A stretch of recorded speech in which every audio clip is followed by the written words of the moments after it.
Olá, gente. Saiu o concurso da Defensoria Pública do Distrito Federal. Eu vou dar algumas dicas sobre redação para vocês e sobre a prova discursiva de conhecimentos especializados. Vou falar bastante sobre questões atuais do processo de correção do Sebrasp, tá bom? Vocês vão ver que eu já abri meu slide aqui, né? Vocês não estão me vendo, eu tô aqui falando, mas eu tenho que me apresentar porque nem todo mundo me conhece. Eu já abri meu slide aqui, tá certo? Direto para vocês no esquema da aula. Meu nome é Júnia, né? Peraí que a netinha falhou. Júnia Andrade, eu sou professora de discursivas há 20 anos, não é, aproximadamente. E vou falar para vocês sobre algumas questões bem atuais aqui do Sebrasp envolvendo o desenvolvimento da própria discursiva, tá bom? Vocês vão ver que eu fiz um esqueminha aqui para ficar mais fácil vocês entenderem. Eu vou abrir um exemplo antes de eu mexer no meu esqueminha, que é o seguinte: vou pegar um tema anterior do Sebrasp e vou comentar algumas questões que são muito importantes. Você já sabe, todo mundo já sabe, quem não souber, entre no meu canal, lá no YouTube, né, Júnior Andrade, você vai encontrar uma série de dicas, certo? De discursivas para concurso. Tem que se inscrever e tem que curtir, senão o YouTube não entende que você precisa receber essas dicas, tá bom? Então vamos lá. O que acontece? Sobre a forma, eu trouxe aqui um tema que não é um tema da Defensoria, foi um tema, na verdade, da prova da Polícia Federal, que foi feito em 2018, mas é um tema que expressa bem 3 formas de o SESP cobrar de você os conteúdos, tá bom? Como assim 3 formas? Eu vou explicar aqui, agora eu vou no esquema novamente, ó. Ou o SESP vai cobrar conteúdos plurais, ou ele vai cobrar conteúdos relacionais ou conteúdos conceituais. Então, eu vou explicar o que é isso, um conteúdo plural, um relacional e um conceitual. Agora sim, nós vamos voltar para o exemplo. O que seria um conteúdo plural? Ele acontece quando nós temos aqui o item número 2, quando a banca te pede alguma coisa no plural, tá? Ela te pede causas de alguma coisa, contribuições, fatores, consequências, sugestões de alguma coisa, medidas. Falou plural, então o que a banca vai exigir de você e como você deve trabalhar neste item em que a banca te traz o plural? Primeiro, a preocupação com a quantidade de elementos que você vai apresentar. Em geral, a gente apresenta de 2 a 3 elementos. Por quê? Porque o SESP, gente, não é uma banca, prestem atenção, argumentativa. Tradicionalmente, não. É uma banca expositiva. É uma banca que trabalha dissertação dentro de um campo expositivo. Isso quer dizer o quê? Quer dizer que a banca quer informação. Ela quer mais informação e não julgamento, tá? Como assim informação, Júnior? Por exemplo, aqui está falando, ó, contribuições da Polícia Federal relevantes para a manutenção do Estado Democrático de Direito. Então, vou pegar isso aqui para te dar como exemplo. E aí, quando você vai trabalhar a questão dessas contribuições, a primeira coisa que vocês já sabem é que vocês precisam retomar o tema. Então, isso é um clássico do SESP para quem. Gente, quem é novato tem que pegar as dicas no meu canal, tá bom? Ah, eu nunca fiz prova discursiva do SESP. Vai lá no meu canal, porque eu tô pulando várias etapas aqui para conversar com gente que já tá lá na frente, que já vai pensar numa aprovação para concurso. A pessoa já está, assim, bem ciente do que é SESP. Mas eu vou tentar ser bem didática. Ó, há diversas contribuições da Polícia Federal relevantes para a manutenção do Estado Democrático de Direito, especialmente relacionadas aos direitos humanos. Ponto. Então, e o que você fez aqui? Você retomou o tema. Todo mundo que faz concurso sabe que no SESP eu preciso retomar o item temático antes de escrever sobre ele, tá? E aí a banca me pediu essas contribuições. Ora, como que eu vou apresentar minhas contribuições? Pelo menos eu tenho que apresentar de 2 a 3 contribuições. Não posso deixar de fazer isso. Tudo bem? Essas contribuições, elas precisam ser contribuições de senso crítico. O que é senso crítico, pessoal? O senso crítico aparece quando eu trabalho com informação rara, informação reflexiva, né? O senso crítico é diferente do senso comum. Quando a gente conhece a banca, a gente entende qual é o caminho. Será que eu trabalho com senso crítico, que é informação rara? Aqui, ó, informação rara. Ou trabalho com senso comum, que é a informação imediata. O que o CESP vai querer de mim? CESP, Sebrasp, a mesma coisa. Qual que é a postura do Sebrasp? Gente, por incrível que pareça, por isso que o Sebrasp tem redação que não é difícil, é só você ter informação. Quando a gente fala que não é difícil, não é para você ficar chateado, é para você ter informação. É senso comum. Como assim, Júnior? Sim, é senso comum. Quem gosta de senso crítico é a Fundação Carlos Chagas, tá? O CESP gosta de informação imediata. Para você ter uma prova disso, basta você abrir os padrões de resposta do CESP. Quando você abre os padrões de resposta, aqueles padrões que vêm logo depois da prova discursiva, ou seja, a banca aprova a prova discursiva num domingo, né? Você faz essa prova discursiva, lá para terça-feira ou quarta-feira, após a execução da prova, a banca vai liberar para você um padrão de resposta. Tudo bem? É bem interessante porque o padrão de resposta traz as respostas mais óbvias que você puder, tá certo? Que você pode pensar. Eles nunca vão trazer resposta de senso crítico. Portanto, se você aprofundar muito, você erra você vai pecar pelo excesso. Você tem que trabalhar naquelas informações que são mais tranquilas. Por exemplo, aqui são contribuições da Polícia Federal, né, relevantes para a manutenção do Estado Democrático de Direito, e que estão relacionados com direitos humanos. Então, a gente sabe, por exemplo, aqui, eu vou pegar aquele tema da Polícia Federal só como exemplo. A Polícia Federal, gente, ela vai desbaratar vários tipos de crimes. Mas você tem que pensar naqueles que têm relação mais imediata com a proteção dos direitos humanos. E aí, olha só. Realização de operações para prender pedófilos, né? Efetuação de prisões nos casos de crimes de corrupção e de lavagem de dinheiro e atuação no controle da entrada de imigrantes no país. Então veja que as três temáticas são muito relacionadas com direitos humanos. É claro que essa realização é você que vai dar tônica. Muita gente já sabe, é prova do Sebrasp, então eu vou citar, quando me pede algo no plural, eu já sei, Júnior, eu vou citar de 2 a 3 ideias. Tudo bem até aí? Quase tudo bem, tem que saber desdobrar. O que é isso? Então veja, CESP gosta, vou voltar aqui, tá? De quantidade e de variedade. Isso aqui tem a ver com senso comum das ideias. Até hoje é assim. Por isso que não é difícil. Então você tem que saber qual é a dosagem, tá certo? Daquilo que te perguntarem, aquilo que é mais óbvio, porque é aquilo que estará no padrão de resposta. Tem que ter quantidade, tem que ter variedade. O que eu chamo de variedade? Por exemplo, eu vou citar um caso de um aluno que está estudando com a gente agora, ele fez uma redação, eu hoje mesmo vi esta redação, né? A gente estava discutindo entre o corpo de corretores o que se chama de variedade. E o corretor fez a análise aqui, o corretor do nosso curso, turma de redação, ele fez uma análise da redação deste aluno e ele observou o seguinte: eu não percebi variedade. Havia uma quantidade de argumentos, mas não havia variedade. Então, por exemplo, valia 6 pontos e eu dei somente 2 pontos. Por que valendo 6 pontos de item temático, o corretor só deu 2 pontos naquela redação? Vou explicar para vocês. É porque era para falar sobre causas, né, ou seja, fatores responsáveis pelo aumento da degradação ambiental. Tudo bem? Quando esse aluno foi falar dessas causas, desses fatores, ele falou da ausência de fiscalização, né? O valor irrisório das multas, certo? E a ocorrência de poucas prisões. Ele citou isso aqui, como causas do aumento da degradação ambiental.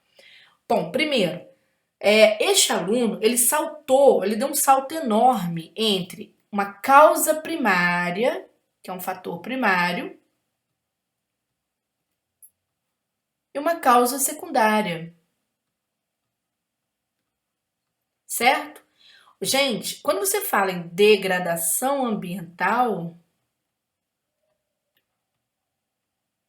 falta de fiscalização gera degradação ambiental como fator primário da degradação? Não, como fator secundário. Então é um fator mais elaborado que esse aluno pensou. Naturalmente, se aquilo fosse prova do Sebrasp, isso não viria como a causa central, tá? Naturalmente não. O que o SEBRASP vai analisar como causa primária seriam os fatores antrópicos. Ou seja, problemas causados, por exemplo, pelo homem, degradação ambiental, problemas causados pelo homem. E aí eles vão falar o quê? A questão do desmatamento, da poluição, não é? Do ar, do solo, das águas. Então, era nisso que o SEBRASP iria. Ele iria lá no fator primário. Olha só, falta de fiscalização nem sempre é causadora de degradação ambiental. Eu vou dar um exemplo para vocês. Nós temos poucos fiscais hoje, por exemplo, o IBAMA está com pouquíssimos fiscais. É claro que colabora, por isso que é fator secundário, é fator de colaboração, tá? Aqui é a questão da ausência de fiscais, ó, fator de colaboração. Mas, por exemplo, eu posso ter uma empresa, essa empresa gera poluentes, né, vamos dizer assim, resíduos que podem causar danos, por exemplo, às águas dos rios, alguma coisa assim, ou ao solo e tal, mas de repente tem pouca fiscalização, mas a minha empresa anda em dia. Né? Eu controlo, eu cumpro todas as regras, independentemente de fiscalização. Então, quem gera a poluição é o agente poluidor de fato. Então, a falta de fiscais é uma questão secundária. E aí, quando o aluno, além dele citar essa questão secundária, multa, gente, decorre da falta de fiscalização. A ausência de prisões também é resultante da falta de fiscalização. Então, se você olhar isso aqui, são fatores consequentes ao primeiro fator e não há variedade. É isso que eu estou chamando a atenção. Naturalmente, quando a gente critica a redação do aluno, a gente tem na nossa cabeça o padrão de resposta que o CETP dá. Tudo bem? E para nós, professores, é muito mais fácil enxergar isso. Por quê? Porque a gente está vendo aquele padrão, né? Agora não está tendo muito concurso público, mas quando você tem o normal dos concursos todos os meses, a gente está vendo padrão de resposta. Então, a gente sabe direitinho o que é um fator derivado de outro e o que é uma variedade argumentativa. Então, essa é a questão. Quando você tiver um conteúdo com plural, trabalhe quantidade e variedade. Além disso, é só citar? Não, você tem que desdobrar. O que é desdobrar, gente? É explicar, por exemplo, é explicar alguma coisa, certo? É apontar finalidade de alguma coisa, etc. Então você precisa complementar o que você está fazendo. Não pode só, tal, somente isso. Não, você tem que trabalhar porque tem que mostrar como que aqueles elementos que você relacionou são elementos importantes, tá certo? São, por exemplo, no caso aqui do exemplo que eu trouxe para vocês das contribuições, por que elas são relacionadas a direitos humanos? Então eu fui lá e pensei, quais contribuições? Né? Pensei, não, isso aqui é redação de aluno, tá, gente? Só a gente fica se apropriando do texto dos outros. A gente melhora a redação para mostrar aqui. Ó, realização de operações para prender pedófilos que praticam principalmente crimes virtuais contra crianças. Quer algo mais evidente no combate da manutenção do Estado Democrático de Direito e relacionar essa questão a direitos humanos? Tá certo? Punição de crimes, o ato de você perseguir, não é? E prender pessoas que cometem crime de pedofilia, né? Um crime totalmente desumano. Ó, efetuação de prisões em caso de crime de corrupção e de lavagem de dinheiro, como nas ações decorrentes da Operação Lava Jato. Tá? Aqui citou apenas como exemplo. Pode ser também... Júnior, posso usar um exemplo como desdobramento? Pode. O que você não pode fazer é julgar o exemplo, hein? Falar se o exemplo é bom, se é ruim. Não entre nisso, porque não é dissertação argumentativa com que o CESP trabalha. O CESP trabalha meramente com dissertação expositiva. E atuação no controle da entrada de imigrantes no país, especialmente de venezuelanos no estado de Roraima. Claro, gente, aqui no Brasil entrou imigrante, ainda mais a vida inteira sempre entrou, né? Refugiados, então, mais recentemente, né? O pessoal do Haiti, o pessoal da Síria, né? Alguns bolivianos, venezuelanos e tal. Quando você cita um povo, é como se você estivesse localizando, tirando como exemplo, tá? Como realmente entraram venezuelanos em massa no Brasil, então a gente coloca um local para poder ajudar a transformar aquele aspecto que é muito geral num aspecto mais particular. Então, essa é uma forma de você trabalhar demandas plurais, o CESP cobra essas demandas plurais direto em concurso público, tá bom? Que aí você não erra. Outra questão também são chamados temas relacionais. Eles são mais difíceis de ser trabalhados. E eles aparecem muito em muitos pedidos do CESP.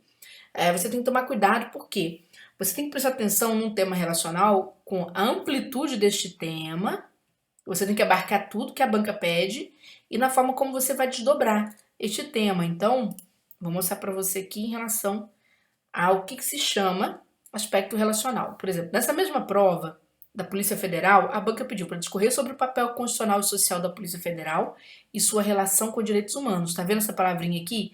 O CESP pede direto. Os chamados temas relacionais, eles estão ligados a palavras como relação,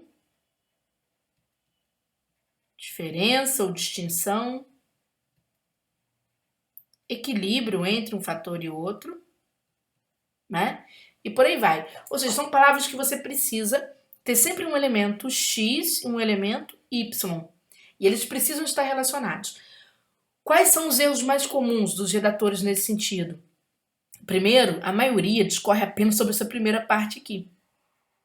Por quê? Quando aparece este E, é muito natural de na hora da prova, por conta da pressão contra, né, a pressão do tempo, você acabar trabalhando o aspecto que vem mais à esquerda, porque a nossa linguagem, ela se constitui da esquerda para a direita. Então, o nosso cérebro raciocina dando bastante ênfase numa hora de pressão para os elementos que estão à esquerda.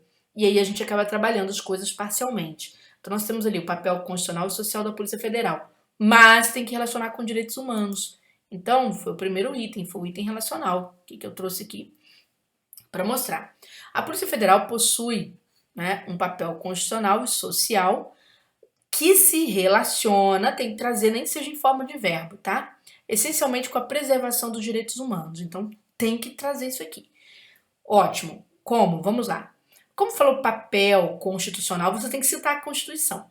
Na Constituição, esse papel está presente no artigo 144, que apresenta a Polícia Federal como uma das instituições responsáveis pela segurança pública e pela ordem e pela incolumidade das pessoas e do patrimônio. Ponto.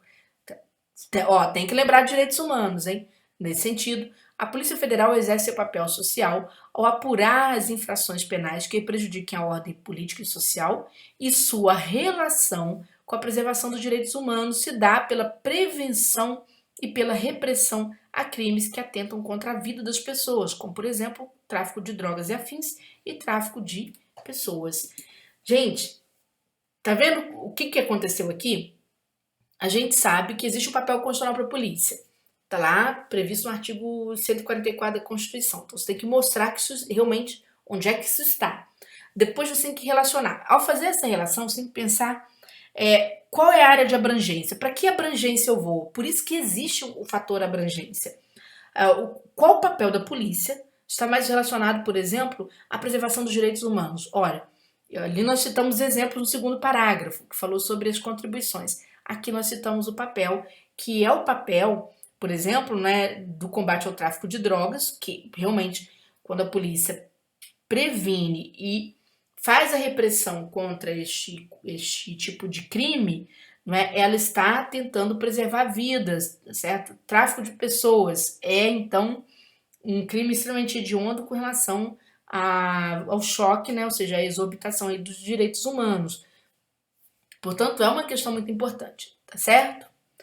Profa, e os aspectos conceituais? Vocês vão notar que aspectos conceituais, gente, eles vão aparecer mais nas questões especializadas, as questões sobre conhecimentos específicos. Quando a banca te cobra, por exemplo, algum aspecto conceitual da sua área, não é? Pega lá um conceito do direito, ou da administração, ou da área de TI, né, da área de economia, engenharia, por aí vai, e você tem que saber desdobrar este conceito, tá bom? Então, vamos lá. Como que a gente pode fazer esse desdobramento? Eu trouxe aqui outro exemplo para te mostrar. Eu trouxe uma questão da Defensoria Pública, salvo engano, do Acre, né? Em que a banca pedia o princípio para se abordar com base neste casinho, tá? Aqui falava sobre um detento que havia ajuizado uma ação contra o Estado, pedindo indenização moral, tá bom? Indenização por dano moral. Por quê? Porque ele havia vivido, né, numa cela superlotada, com, enfim, em condições completamente insalubres. E aí a banca, com base nessa informação, ela pedia para você falar sobre o princípio da dignidade da pessoa humana e o princípio da humanidade da pena. Podem ver que para o pessoal do direito é um assunto super fácil, mas o assunto super fácil se torna muito difícil de você trabalhar na discursiva, porque você precisa pensar como não tornar esse assunto banal. E aí você vem, ó, ele te pediu 2 assuntos, não foi isso? O princípio da dignidade da pessoa humana e o princípio, né? Deixa eu ver aqui se eu vou achar por aqui. Peraí. Ambos os princípios não. O princípio da humanidade da pena. Pronto. Então eu tenho que trabalhar os dois. Eu vou trabalhar um, vou trabalhar outro. E como é que isso se desdobra? Aplicando ao texto base. O princípio da dignidade da pessoa humana, ó, já que a banca não falou nada, você entra em forma de, você vai trabalhar isso aqui em forma de conceito. É só dizer o que é. É um dos fundamentos da República Brasileira presentes na Constituição Federal. Por este princípio, presume-se o respeito e a proteção a qualquer ser humano. Então você tem que desdobrar. Trouxe como fundamento, tá certo? Então você tem que desdobrar. Desdobrar para onde, gente? Para aplicação. Eu sei que de repente você é de TI, está assistindo essa aula, você é de economia. E como é que seria isso na sua área? A mesma coisa, você parte de um conceito e mostra a aplicação daquele conceito. Nem que você tenha que citar exemplo, tá bom? Então você vai na aplicação. Se tiver lei, você diz onde é que está isso, tá? Aí você vai mexer no outro conceito, ó, ponto. Já o princípio da humanidade da pena, enquanto respaldado na Constituição, também no artigo 5º, que determina tratamento isonômico a todas as pessoas perante a lei. Então, de novo, aplicação. É claro, gente, há várias formas de desdobrar um assunto, tá bom? Às vezes você tem requisitos, você tem prazos, enfim, depende dos temas de discursiva. Você tem que treinar discursivas de modo que você tenha uma variedade maior de exposição, tá? Para que você possa trabalhar direito. E aí você fez todo esse desdobramento, né? Citou, ó, deu conceito, mais aplicação. Conceito, mais aplicação. Como isso é aplicado? Aí você vem para o caso que você tinha lá em cima. Por quê? Você precisa fechar a redação. Logo, ambos os princípios se aplicam ao caso em tela, na medida em que o detento alega o cumprimento de pena em condições subhumanas. Então, o pedido de dano moral feito por aquele preso, aquele detento, se deu em função do não cumprimento do princípio da dignidade humana e do não cumprimento do princípio da humanidade da pena. Tá? Foi isso que aconteceu. Bom, vou falar um pouquinho, né, sobre temas prováveis antes de eu falar sobre o curso de redação em si que a gente tem para quem quer estudar conosco. Se você gostou, se interessou, daqui a pouco eu falo sobre temas prováveis. Se você gostou, se interessou, quer estudar conosco, tem 2 formas de você estudar. Cuidado que eu vou mostrar aqui. A gente tem curso para várias áreas. No Turma de Redação, que é este site aqui, a gente tem 3 redações, 3 questões especializadas, saindo para você a R$ 176, corrigidos, tem aula, né, tem português incluído. Você pode dividir até 3 vezes sem juros e até 12 vezes, tá bom? Vai praticar, tem correção, validar com toda essa sistemática que o SESP cobra. Se você quiser treinar apenas redação, você pode pegar, aqui já é outro site, certo? É o primeiraturma.com.br. No Primeira Turma, o que acontece aqui? É apenas redação para todos os cargos, redação sobre atualidades para todos os cargos. São 6 discursivas, só que eu não trabalho sozinha. Eu trabalho com o professor Alex Mendes, que é professor de atualidades. Ele vai comentar todos os temas que a gente propuser, tá bom? E tem o restante, segue igual. Só não tem as questões específicas. No Primeira Turma não tem as questões específicas. Você vai pagar R$ 196, dividido em até 3 vezes, ou em até 12 vezes, aí entra um jurinho, mas dá para você estudar também. Estes temas aqui não são coincidentes com os temas do Turma de Redação. Por que que não? Porque tem aluno, né, que gosta de fazer 2 cursos, eu treinei um, quero pegar mais um, então fique à vontade. Lembrando que se é aluno nosso, tem um desconto de fidelização, um desconto especial, tá? Tem que nos procurar pelo WhatsApp 32 988 67661, falar com a Malu, falar, Malu, eu sou ex-aluno e eu queria um desconto especial. Sou ex-aluno do Turma, eu quero estudar, inclusive no Primeira Turma, eu queria um desconto especial. Ela vai te dar um descontinho que vai valer a pena. Veja que a gente está deixando Gente, o preço é preço de pandemia mesmo, que é para você ir embora para o serviço público. Agora eu vou falar sobre temas prováveis. Que temas eu teria, profa, em relação a temas possíveis, assim, pelo menos para a prova de redação, que é o que todo mundo vai fazer. Vou citar três temas, tá? Basicamente. Gente, todo mundo sabe que defensoria, né? Qual é a grande incumbência da defensoria, sua incumbência constitucional? É permitir assistência judiciária às pessoas com hipossuficiência, tudo bem?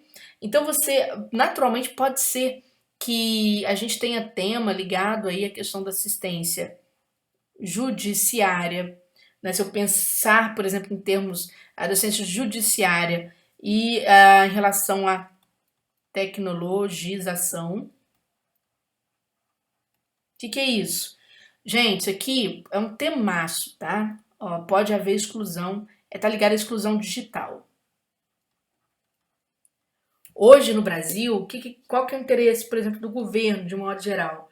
É tornar, dar mais eficiência para o serviço público, né? Jogando boa parte do serviço que está acontecendo no campo das novas tecnologias, certo? Ou seja, em vez de você ir até a defensoria, você teria que procurar essa assistência, sei lá, via algum aplicativo, alguma coisa assim. Por exemplo, em época de pandemia, que é já o fator Covid, não é? Isso pode ser um tema e tanto, já que os órgãos públicos não estão funcionando todos normalmente. Então, muitas vezes você tem essa assistência feita por meio dos meios tecnológicos. Qual que é o problema do Brasil? A exclusão digital. Nós temos uma população muito pobre e se a defensoria, né, ela tem como incumbência constitucional essa assistência judiciária a esses hipossuficientes, como que isso vai se dar? Né? Então, um tema maravilhoso. Eu, se estivesse na banca, colocaria este tema na prova. A outra questão também, um tema que eu colocaria também, é a questão do papel da defensoria em relação, gente, à superlotação dos presídios.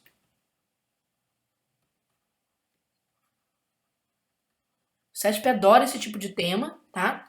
Ligado à questão da crise penitenciária, a crise do sistema penal que nós temos no Brasil.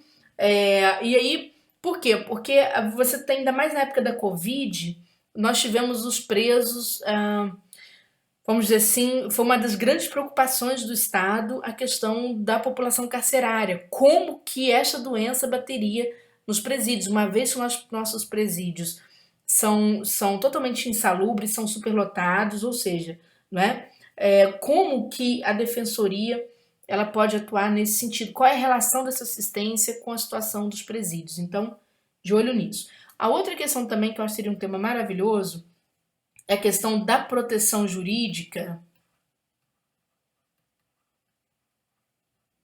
certo? Aos indígenas.